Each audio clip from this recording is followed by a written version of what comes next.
جو اب جس کو کہتے ہیں جانرس ہیں اس کو ہم سنبھالیں، نثر ہو، نظم ہو، رپورٹاج ہو، انشائیے ہو، جو بھی ہو، ان چیزوں کو ہم سنبھالیں، اس کو ہم کوشش کریں پروموٹ کرنے کا. محفل چھوٹی ہو سکتی ہے، 25 آدمی ہوں گے، منظور ہے، قبول ہے، لیکن وہ ایک شروعات تو ہو. 5000 آدمی اچانک آپ کو نہیں ملے گا، دھیرے دھیرے دھیرے کر کے لوگ شاید اس سے جڑتے جائیں گے. تو مجھے اس بات کی خوشی ہے کہ آج ہم ایک نثر نگار، ایک افسانہ نویس کے کتاب کے اجرے کے حوالے سے اس موسم میں بھی جمع ہوئے ہیں. شاید موسم ایسا نہیں ہوتا تو اور بھی لوگ ہوتے ہیں، تو یہ خوشی کی بات ہے. دوسری بڑی بات یہ ہے کہ اردو میں جو سلسلہ ہے کریٹیوٹی کا وہ کبھی تھما نہیں، اور نہ ہی لوگ لکیر کے فقیر بن کر رہے. یہ زبان کی جو سب سے اچھی خصوصیت یہ ہے کہ اس نے میڈیوکر کو ہمیشہ رد کر دیا. اسے بڑے طور طریقے، مضامین، افسانے، ناول، شعر، شاعری جو بھی ہو اس کو اس نے رد کر دیا. لیکن جس کے اندر بھی وہ صلاحیت تھی کہ وہ اپنی چھاپ اپنی تصنیف پہ ڈال سکے، اپنی بات اپنے انداز سے کہہ سکے، اس کو ہمیشہ قبولیت کا شرط حاصل ہوا. مشاعرہ چھوڑ دیجیے، وہ ایک کمرشل فیلڈ ہے.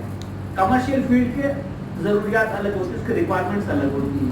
لیکن باصلاحیت لوگ جو ہیں، سمجھدار جو لوگ ہیں، جو ادب کو سمجھتے ہیں، جہاں محفلیں ہوتی ہیں وہاں پہ وہی آدمی ٹک پاتا ہے جس کے اندر اوریجنلٹی کی صلاحیت ہو، اصل اس کے اندر کچھ ہو، کوئی مواد ہو، اور اس کو کہنے کا سلیقہ دیا، جس ڈھنگ سے بھی چاہے اس کو کہے.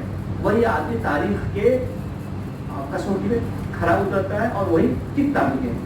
تو یہ بہت ضروری ہے کہ ہم ایسے لوگوں کی پہچان کریں اور ہم ان کو اسٹیج فراہم کریں، ہم ان کو تعاون کریں، ان کو کوآپریٹ کر کے ان کو لوگوں کے سامنے لے کر آئیں. جب تک ہم ان کی حوصلہ افزائی نہیں کریں گے تو وہ ایک وقت ایسا آئے گا. بہت سارے ادیب کے بارے میں بھی پڑھتا ہوں، برسوں برس تک کچھ نہیں لکھا، انہوں نے چھوڑ دیا، کام دھندے میں لگ گیا، اپنے روزی روزگار میں لگ گئے، ریٹائر ہو گئے یا عمر زیادہ ہو گئی، اب ٹھیک ٹھاک سیٹل ہو گئے تو واپس کس طرف آئے ہیں. کئیوں کے بارے میں پڑھتے رہتا ہوں. یہ نہیں ہونا چاہیے. آپ دیکھیے گا کہ کسی پھلدار درخت میں جو پھل لگتے ہیں نا، وہ جب اس کی جوانی کی عمر ہوتی ہے تب سب سے زیادہ لگتے ہیں، بڑھاپے میں پھل کم لگتے ہیں. آپ کے ذہن کا جو کریٹو مواد ہے وہ اس وقت سب سے زیادہ آپ کے سامنے آئے گا جب آپ کے اندر صحت ہے، صلاحیت ہے، آپ کا تجربہ زیادہ ہے، آپ کے لوگوں سے ملنے جلنے، حالات اور واقعات کو دیکھنے، سمجھنے، پرکھنے، ان تمام چیزوں کی صلاحیت زیادہ ہے. ایک عمر گزر جانے کے بعد بہت ساری چیزیں نہیں ہو پاتی ہیں. تو اسی لیے ہم کو ادیب یا شاعر کو اس وقت میں سپورٹ کرنا چاہیے، اس وقت پروموٹ کرنا چاہیے جبکہ اس کے اندر بہت ساری صلاحیت موجود ہے، وہ تھکا نہیں ہے. بہت سارے ادیب کو آپ دیکھیے گا وہ حالات کی گردش کی وجہ سے بالکل سرنڈر ہو جاتے ہیں، کہتے جو چلتا ہے وہی لکھیں گے. اب دیکھ لیجیے کتنے لوگوں کو میں نے ایک قسم سے، میں یہاں پہ کوٹ کروں گا، اب شیو کمار بٹالوی کو اگر آپ کبھی پڑھیں، پنجابی کا بڑا بہت اچھا شاعر، اس نے یہ کہا کہ ہر سینسیٹیو آدمی ایک سو ڈیپتھ میں ہے، وہ ایک دھیرے دھیرے کی موت مر رہا ہے، کیونکہ وہ جن چیزوں کو فیل کرتا ہے وہ چیزیں وہ نہیں ہیں جو وہ چاہتا کہ ہوں، اور اس کا ذہن اس کے حساب سے ریوولٹ کرتا ہے، اس کو قبول نہیں کرتا ہے، لیکن وہ اس کو بدل نہیں سکتا ہے. تو وہ ایک سلو ڈیتھ کے پروسیس میں ہے.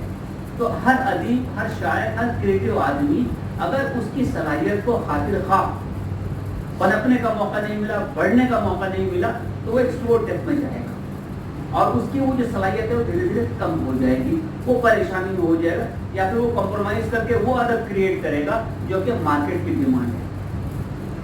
اگر آپ دیکھ لیجیے ایک وقت تھا کہ ہیری پوٹر ہر آدمی خرید کے پڑھتا تھا، لاکھوں لاکھ کاپی ہیری پوٹر کی بکی. آج بچے ہیری پوٹر نہیں پڑھتے، ایک جھونکاتے چلا گیا، ایک وقت تھا نکل گیا. وہ نہیں ٹکے گی، لیکن وہ چیز ٹکے گی جو کہ جس کے اندر کچھ مواد ہے.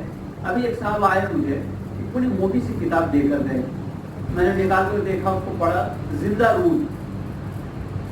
وہ اقبال کی سوانح ہے، جہاں تک مجھے جانا تھا ان کے بیٹے نے لکھی ہے، اس کو جمع کیا ہے. ابھی اقبال کے انتقال کے 1938 میں ان کا انتقال ہوا ہے. اب گن لیجیے کہ 80-90 سال ہو گئے. ان کی زبانیں آج بھی پڑھی جا رہی ہے, جو لکھی گئی وہ پڑھی جا رہی ہے. اس کی وجہ یہی ہے کہ اس کے اندر وہ مواد ہے, وہ اوریجنلٹی ہے, وہ چیزیں اس ڈھنگ سے پیش کی گئی ہیں کہ آج بھی آپ اس کو ڈھونڈتے ہیں. تو سماج کی بہت زیادہ ضرورت اس بات کی ہے کہ وہ ادیب کو پروموٹ کرے. اس کے ساتھ ہی ساتھ میں سمجھتا ہوں کہ ہماری بڑی ذمہ داری یہ بھی ہے کہ ہم سچی تنقید کو کریں اور اس کو مانیں.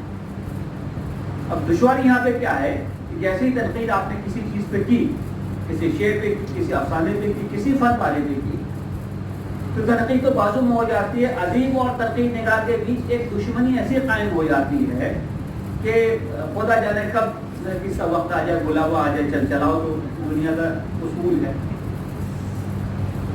تنقید کے لیے ہم کو تیار رہنا چاہیے, اور سماج میں بھی دانشوروں کو اچھی تنقید, سچی تنقید کرتے حامی بننا چاہیے.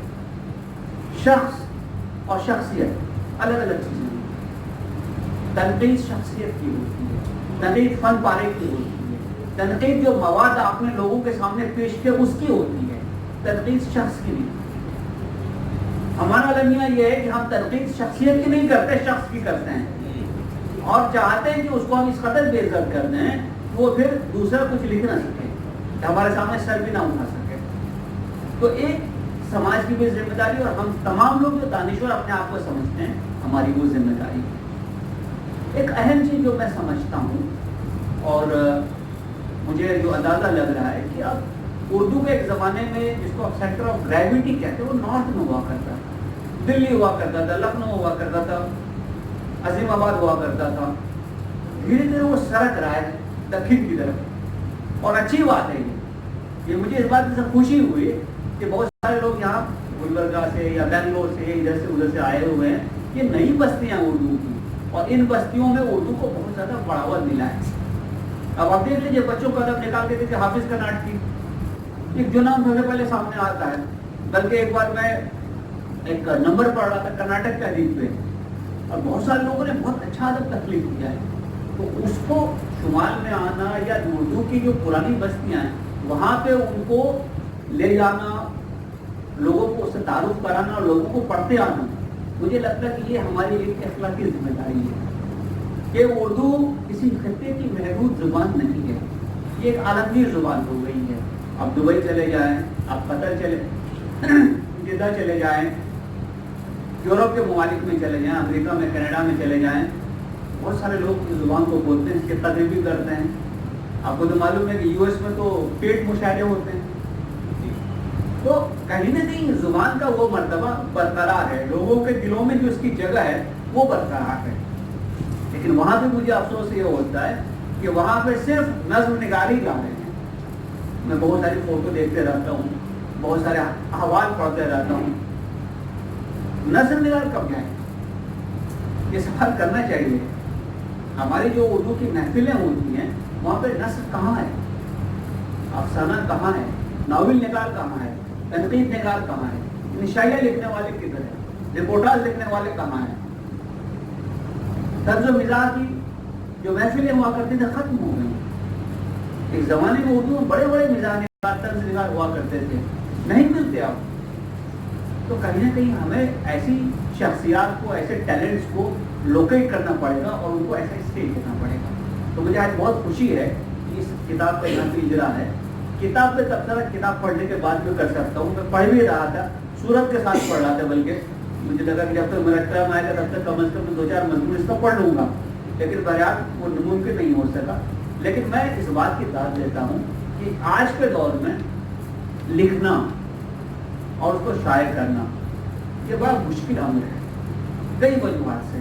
پہلی بات تو کیا ہوتا ہے کہ بڑے بڑے شاعری کا دعویٰ کرنے والے لوگ اپنی کتابیں شائع نہیں کرواتے, کیونکہ پرفارمنس اور کاغذ پہ لکھی ہوئی چیزیں اس میں زمین آسمان کا فرق ہوتا ہے. جب چیز کاغذ پہ آ جائے نا تو آپ کے اوقات بالکل برابر ہو جاتی ہے. بہت بار اتفاق ہوا, بڑے بڑے شعرا کئی لاکھ روپے لے کے پڑھتے ہیں مشاعروں میں, وہ اپنی کتابیں کبھی کسی کو نہیں دیتے کیونکہ کتاب انہوں نے شاعری نہیں کرائی, اور ہمیشہ آپ پوچھے تو آؤٹ آف اسٹاک وہ بتائیں گے. بس ان کے حوصلے کے داد دے تو اتنی ساری کتابیں یہ لے کے آئے ہیں اور پڑھنے والوں کو دے رہے ہیں.